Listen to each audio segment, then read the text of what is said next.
A paz do Senhor Jesus, queridos e amados irmãos, que prazer estar com você mais uma vez para o comentário de uma de nossas lições da Escola Bíblica Dominical. E eu vou fazer o comentário da lição de número 6, classe dos adultos, lição do dia 11 de novembro de 2018. O assunto é sinceridade e arrependimento diante de Deus. Este é o assunto, baseado em Lucas 18, 9 a 14, que fala ali sobre a parábola do fariseu e do publicano. Estamos estudando sobre as parábolas de Jesus neste último trimestre de 2018 e hoje é a parábola do fariseu e do publicano. O assunto, então, é sobre oração. O textuário diz: "E o que a si mesmo se exaltar será humilhado, e o que a si mesmo se humilhar será exaltado." Mateus 23 e 12. A verdade prática diz: cuidado com o orgulho e a arrogância espiritual, pois ambos são pecados perante Deus e devem ser confessados e abandonados. Então, lá em Lucas 18, 9 a 14, nós temos o registro da parábola contada por Jesus sobre o fariseu e o publicano que foram orar, subiram ao templo para orar. Lembrando que este capítulo 18 do Evangelho de Lucas, ele começa com a parábola do juiz iníquo, da viúva e do juiz iníquo. E aquela parábola contada por Jesus, segundo o registro de Lucas, era sobre o dever de orar sempre e nunca desfalecer. E, logo depois, então, nós temos a parábola do fariseu e do publicano, que mostra para nós sobre o espírito que deve ter aquele que se aproxima de Deus. Então, todos devemos orar. A oração é algo que deve estar constante em nossa vida. Mas não apenas a prática em si, mas o espírito da oração. Como nós estamos interiormente quando nos aproximamos de Deus. O que é a oração verdadeiramente para nós? É um tempo de quebrantamento, de humilhação perante Deus, de clamor, de súplicas, de ações de graças, reconhecendo a grandeza de Deus e, ao mesmo tempo, entendendo as nossas profundas limitações, fraquezas, debilidades e sabendo que só podemos nos aproximar de Deus com o coração quebrantado, com o coração contrito, com a fé no sangue de Jesus que nos abriu o caminho e no nome dele fazer as nossas preces, as nossas orações, confiando inteiramente na graça e no poder de Deus e jamais em nós mesmos. Então, o espírito com que nos aproximamos, o espírito com que fazemos as nossas práticas religiosas, é o assunto desta lição que nós estaremos estudando no dia 11 de novembro de 2018. Então, a introdução vai falar sobre o fato de que as orações, elas devem ser permeadas de sinceridade e arrependimento. E aqui tem o foco justamente na pessoa do publicano, que foi tomado por Jesus como exemplo daquele que quer sair da presença de Deus justificado ao fazer as suas orações. Então essas orações devem estar permeadas de sinceridade e arrependimento. E sinceridade e arrependimento verdadeiros. O ponto 1 da lição fala sobre a interpretação da parábola do fariseu e do publicano. E aqui nós temos que nessa parábola o objetivo é ensinar a atitude correta na hora da oração. Atitude correta. E novamente a gente lembra que a atitude correta, segundo o Senhor Jesus Cristo, foi a atitude do publicano e não a atitude do fariseu, embora ele fosse visto pelas pessoas como o santo, separado, que é justamente isso que significa a palavra fariseu. Ele é do hebraico parash, que quer dizer separar, interpretar, separados ou separadores, ou seja, eles eram os comentadores da palavra de Deus, intérpretes da lei, mas também eles eram rígidos seguidores das minúcias dos mandamentos, e muitos deles criados, infelizmente, pela própria tradição dos homens. E eles eram rigorosos nisso, pelo menos a maioria. Só que no Evangelho nós temos muitos embates de Jesus com esta classe, essa seita do judaísmo, os fariseus. Por quê?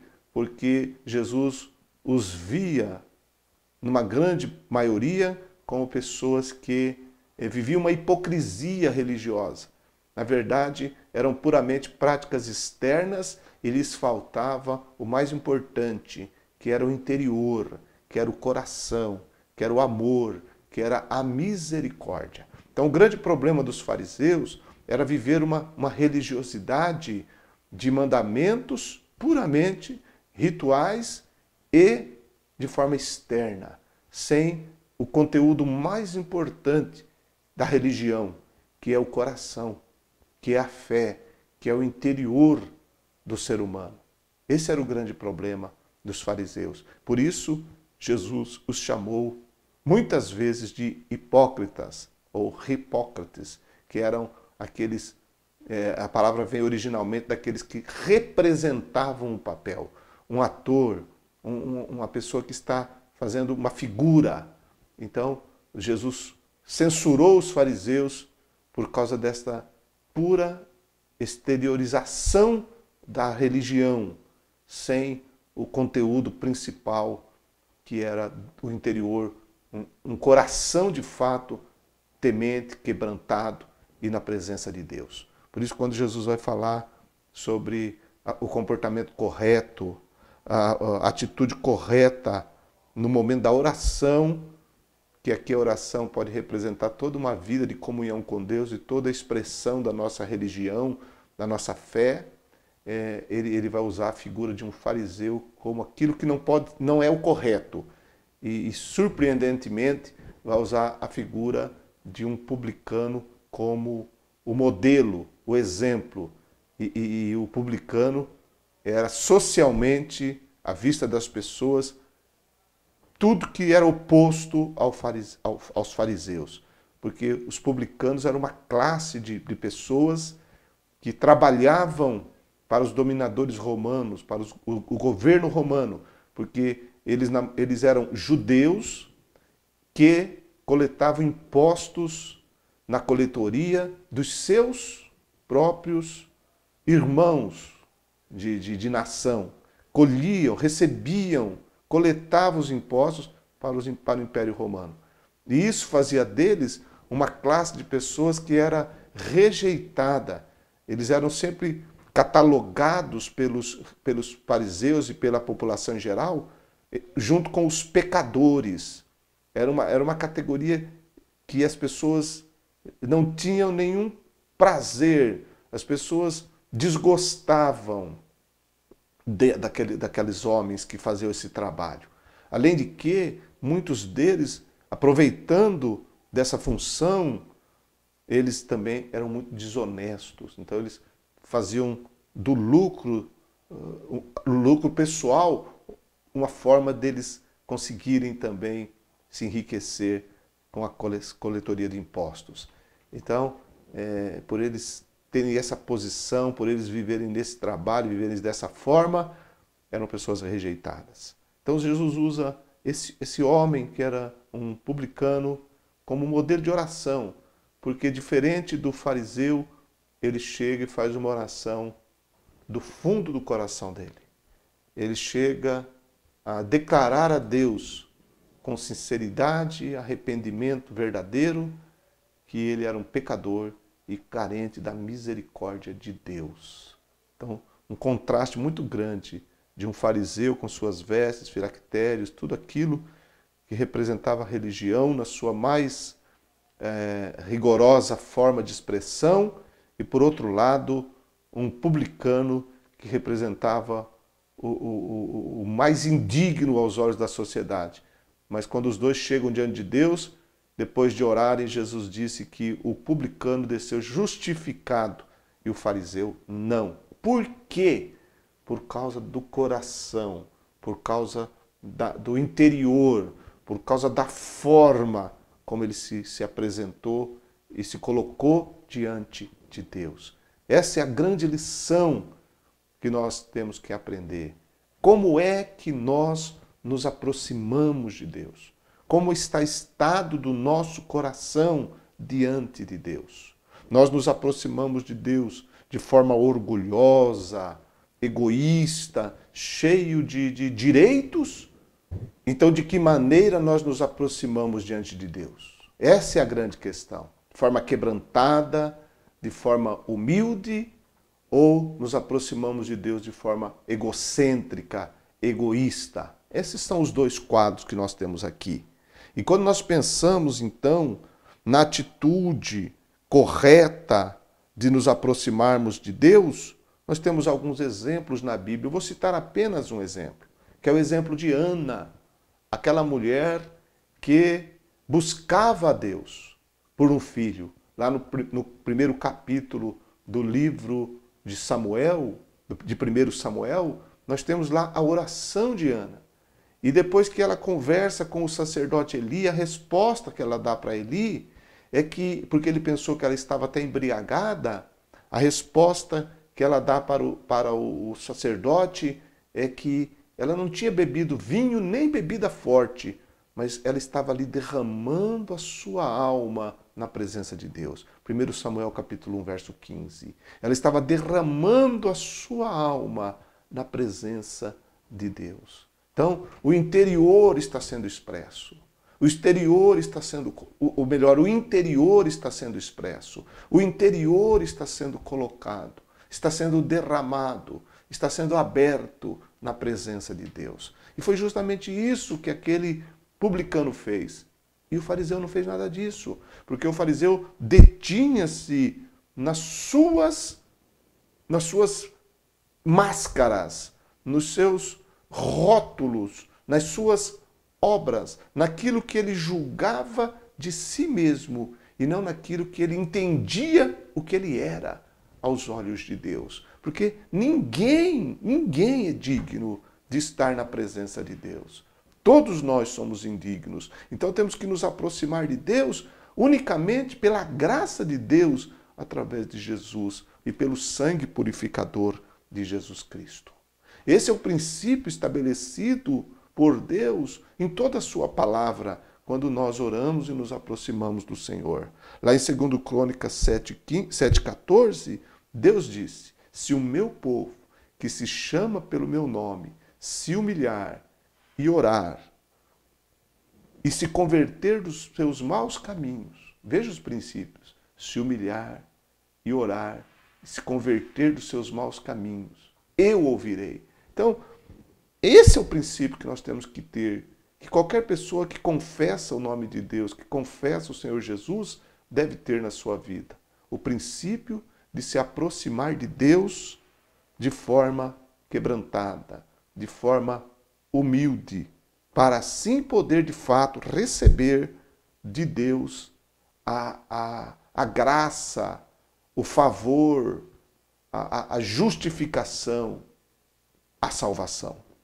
Então, a grande questão aqui não era que Jesus privilegiava uma classe em detrimento de outra. Não, porque o próprio Evangelho vai nos mostrar que Jesus ele interagia sim com os publicanos, com aquelas pessoas rejeitadas pela sociedade, mas também ele tinha muito contato e sempre estava conversando, debatendo e até mesmo aceitou convites de fariseu para poder comer na casa dele. Lá em Lucas capítulo 7, versículo 36, nós temos isso. O convite de um fariseu para Jesus num jantar. E Jesus foi jantar com aquele homem. Então Jesus não fazia acepção de pessoas. Então, ao contar a parábola, ele não está fazendo acepção de pessoas, ele está condenando a atitude errada do fariseu, ou dos fariseus de uma forma geral. E isso para nós nos dias de hoje é um ensinamento. Qual é a atitude que nós temos e como Deus está vendo essa atitude? Como o Senhor está vendo? Porque infelizmente, muitas vezes a religião torna o coração de uma pessoa orgulhosa, a pura religião. E é muito comum a gente ver, mesmo no meio evangélico em geral, pessoas que fazem orações que na verdade não são orações, são comandos, são ordenanças, são direitos que eles querem reivindicar, não as promessas de Deus, mas direitos que acham que têm, sem se submeter à vontade de Deus.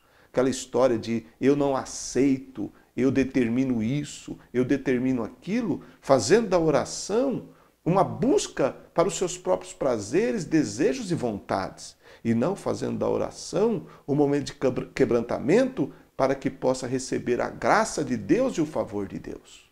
Essa é a grande questão também nessa parábola. Nós lembramos também que o próprio apóstolo Paulo, ele era fariseu. Lá em Filipenses 3 e 5, ele fala sobre isso. Então, ele foi da seita dos fariseus, dessa rigorosa seita do judaísmo. Ele foi, mas ele se converteu e ele foi transformado.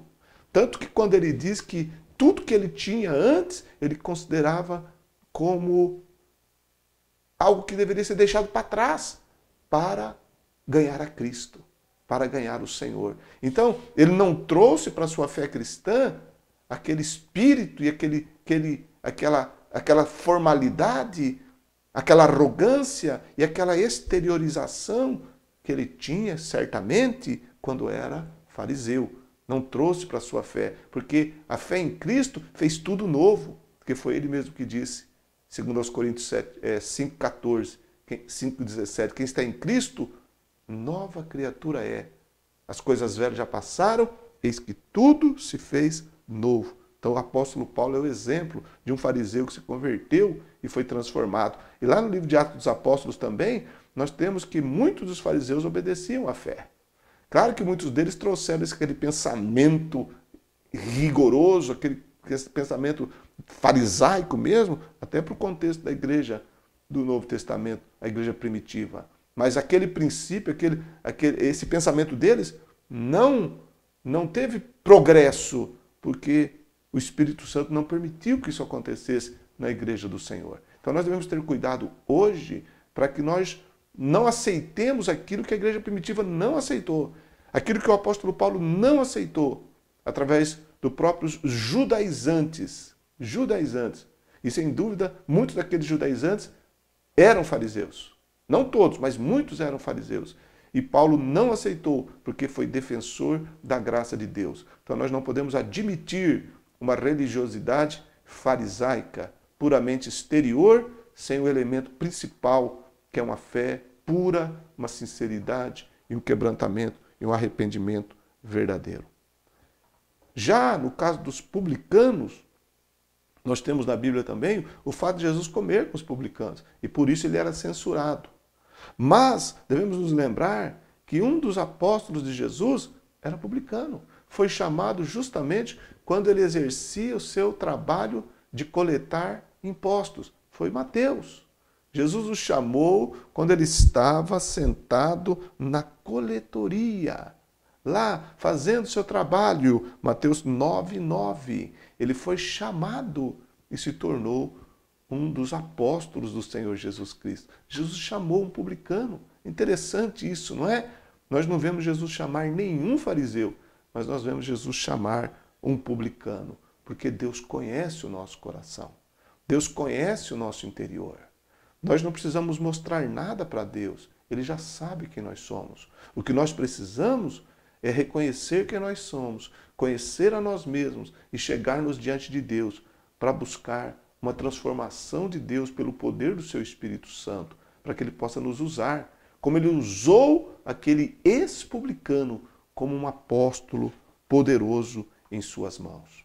Outro exemplo de publicano, aliás, chefe dos publicanos, foi Zaqueu, lá no capítulo 19 do Evangelho de Lucas.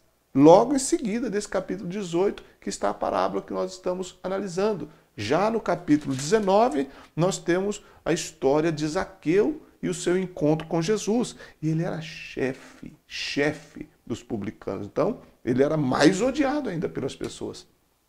Tanto que quando Jesus vai para a casa dele, as pessoas criticam o Senhor Jesus, porque começam a falar entre si, criticando, porque ele entrou na casa de um homem pecador. Quer dizer, então, uma pessoa considerada religiosa, uma pessoa direita, não entraria na casa de Zaqueu, mas Jesus entrou. E quando ele entrou lá, ele disse, hoje veio salvação a esta casa. Então, muitas vezes o nosso orgulho, o nosso egoísmo, a nossa arrogância impede a entrada de Deus na nossa vida. Então, que Deus nos ajude, que Deus nos perdoe dos nossos pecados, que nós mesmos levantamos paredes que impedem o Senhor de trabalhar na nossa vida. Eu me lembro agora da igreja de Laodiceia. A igreja de Laodiceia, a 7ª carta lá do Apocalipse. E ali, quando ela estava cheia de orgulho, dizendo rico sou, de nada tenho falta, não parece muito com a figura desse fariseu? Uma igreja, uma liderança, um pastor, um povo que estava se exaltando pelo que tinha, pelo grau que chegou. E a palavra de Jesus é, você não sabe que você é um desgraçado, miserável, cego e nu.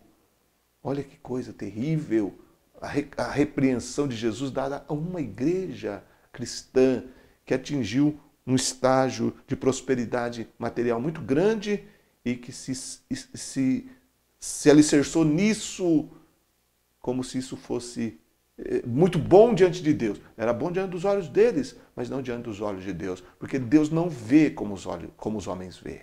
Não é porque há prosperidade material, não é porque há prosperidade física, não há prosperidade financeira que indique que exista a bênção de Deus. A bênção de Deus. Em oposição a essa, nós temos a igreja de Esmirna, uma igreja pobre, mas Jesus disse assim, tu és rico, porque o que vale é a maneira com que Deus nos vê. Então é evidente que o grande problema não está em ter dinheiro, ter recursos ou ter prosperidade material. O problema não está aí. O problema está quando nós nos vangloriamos dessas coisas e achamos que a nossa vida espiritual está muito bem porque nós temos recursos e temos coisas materiais, não temos dificuldade material. É o grande problema quando nós entendemos isso. Mas, mesmo tendo recursos, mesmo sendo pessoas de posses, porque muitos crentes o são, mas se ele tem um coração fraterno, um coração humilde, um amor prático, ele faz dos seus recursos um instrumento para abençoar a obra do Senhor e abençoar o próximo. E ele não vive alicerçado nisso, mas vive alicerçado na fé e na humildade, no arrependimento, no quebrantamento, e não confiando nessas coisas terrenas, mas confiando na graça de Deus, verdadeiramente é um crente. Então, o Senhor Jesus disse à igreja de Laodiceia, eu aconselho que de mim compres ouro provado no fogo para que te enriqueças, colírio para que vejas e vestes brancas para que cubra a sua nudez.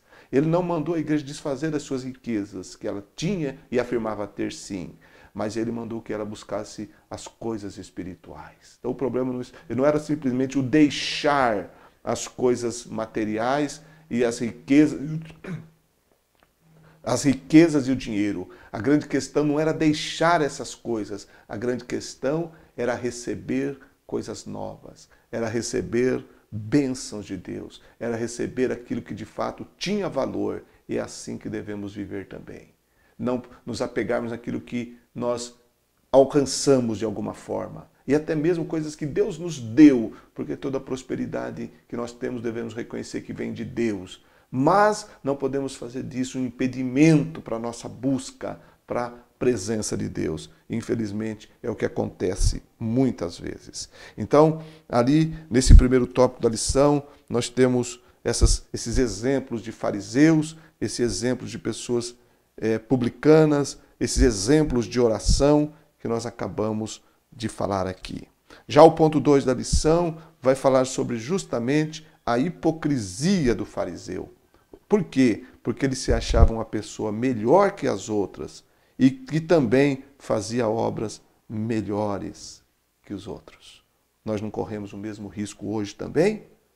Então, na oração, nós não deveríamos exaltar a nós mesmos, nós devemos exaltar a Deus. E nós não devemos falar de nossas obras, exaltar o que fazemos, mas nós devemos glorificar a Deus pelas obras de Deus em nossa vida e as obras que Deus faz em nós. É o espírito da oração do apóstolo Paulo, que ele disse que a graça de Deus bastava e que tudo que ele fez foi pela graça de Deus. Então, nós não temos do que nos vangloriar, porque isso seria uma hipocrisia. Como que eu posso me vangloriar de uma coisa que eu não fui capaz de ter e de fazer? Porque tudo que eu tenho, que sou, é de Deus. Então, o que o fariseu vivia era uma mentira, era um engano, ele mentia para si mesmo. Mentia para si mesmo e se estribava em alicerces frágeis, fracos, que não tinham aprovação de Deus. Pelo contrário, já o publicano não. O publicano agia de forma diferente. Ele se aproximou do Senhor e nas palavras de Jesus, ele batia no peito. Batia no peito. E essa expressão bater no peito é o que faziam as pessoas enlutadas. Lá em Lucas 23, 48, diz que as pessoas saíram ali daquele espetáculo do Gólgota, batendo no peito. Batendo no peito. Era uma situação de extrema tristeza, profunda contrição. Era assim que ele chegou, aquele publicano. Batia no peito, nem sequer levantava os olhos para cima e dizia: tem misericórdia de mim, ó Deus, pecador. Uma oração muito simples, porque a oração não é retórica.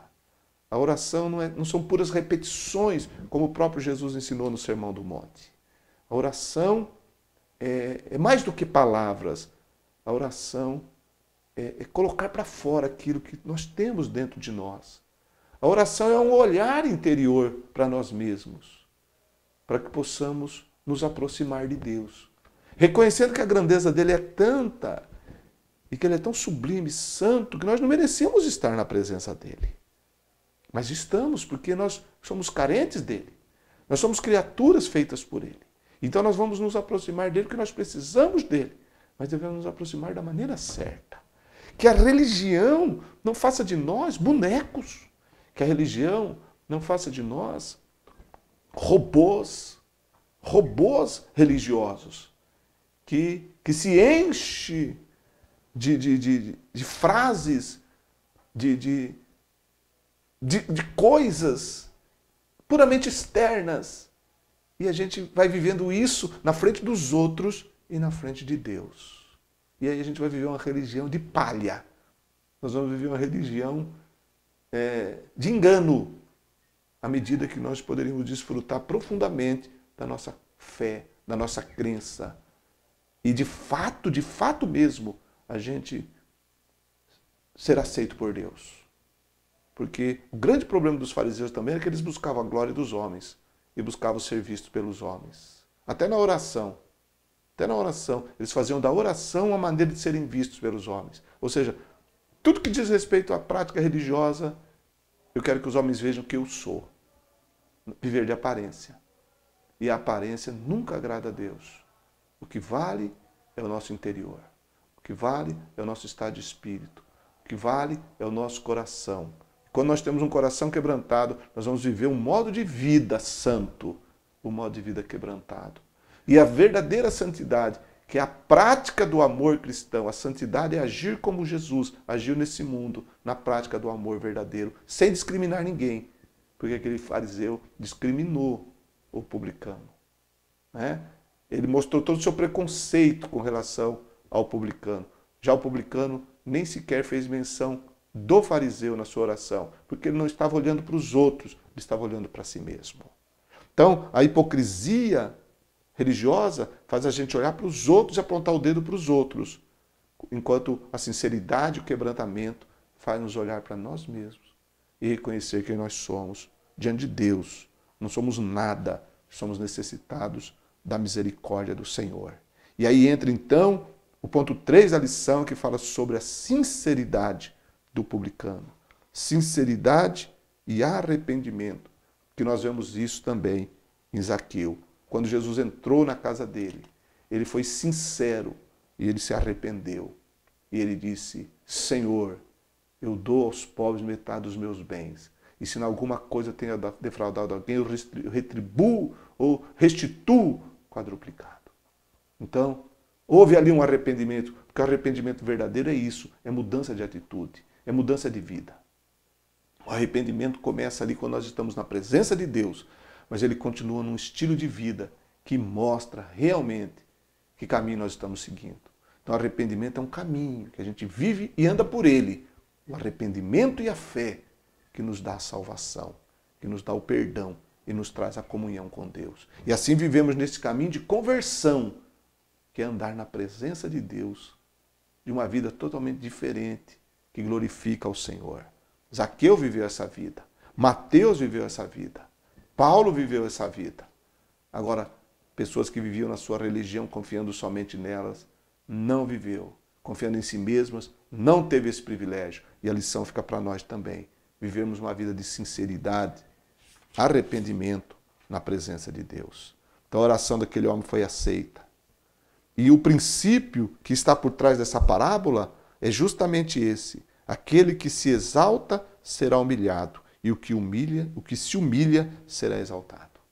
Lá em Tiago, capítulo 4, verso 6, diz que Deus resiste ao soberbo, mas dá graça aos humildes. Então aquele fariseu teve a resistência de Deus, mas o publicano teve a misericórdia de Deus e por isso foi exaltado. Esse é o princípio.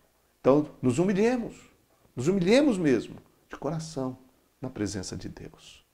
Concluindo, nós devemos tirar qualquer orgulho, egoísmo e direitos próprios que achamos que temos de nossas orações e nos humilharmos com sinceridade diante de Deus. Tire tudo isso que você acha que tem direito, tire tudo aquilo que você pensa que você pode apresentar diante de Deus para receber algo, tire tudo isso. Você não tem mérito nenhum. Quem tem méritos é Jesus Cristo. Por isso que nós nos aproximamos de Deus pela fé em Jesus Cristo, no nome de Jesus Cristo. Mas quando nós pedimos e clamamos, suplicando ao Senhor com fé, nas promessas do Senhor, que é um direito que temos na palavra, não direito naquilo que eu acho, mas o direito na palavra, das promessas de Deus para a minha vida, supliquemos, peçamos de forma humilde as promessas de Deus e elas se cumprirão na nossa vida, sem nunca deixar o verdadeiro espírito da oração e de toda a vida cristã, que é o espírito de humildade, de temor, de arrependimento, de fé, para que possamos sempre ter o agrado de Deus, os olhos de Deus. Os meus olhos procurarão os fiéis da terra. O que anda num caminho reto, esse me servirá. E só faz isso quem de fato vive uma vida de amor a Deus, amor ao próximo e fé e arrependimentos verdadeiros. Que Deus continue abençoando a sua vida.